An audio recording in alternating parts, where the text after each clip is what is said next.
பொங்கல் தொகுப்பு பெறாத குடும்ப அட்டைதாரர்களுக்கு பொங்கல் முடிந்தும் பெறுவதற்கு முதலமைச்சரிடம் அனுமதி பெற்று நாட்கள் நீடிக்கப்படும் என அமைச்சர் சக்கரபாணி தெரிவித்தார். பழனியை அடுத்த பாலசமுத்திரம் கிராமத்தில் அமைந்துள்ளது பாலாறு பொருந்தலாறு அணை. மாவட்டத்திலேயே மிகப்பெரிய அணையாக பாலாறு பொருந்தலாறு அணை உள்ளது. தொடர்ந்து பெய்த மழையின் காரணமாக பாலாறு அணை முழு கொள்ளளவை எட்டியது.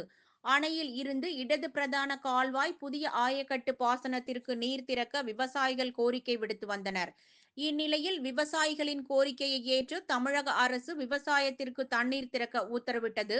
உணவு மற்றும் உணவுப் பொருள் வழங்கல் துறை அமைச்சர் சக்கரபாணி, சட்டமன்ற உறுப்பினர் செந்தில்குமார் அவர்கள் பாலாறு பொருந்தலாறு அணையில் இருந்து தண்ணீர் திறந்து வைத்தனர்.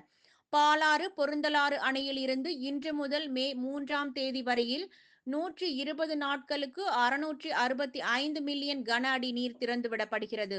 இதன் மூலம் மேல்கூரைப்பட்டி, தாளையம், கோரிக்கடவு உள்ளிட்ட கிராமங்களைச் சேர்ந்த 9600 ஏக்கர் விவசாய நிலங்கள் பாசன வசதி பெற உள்ளது.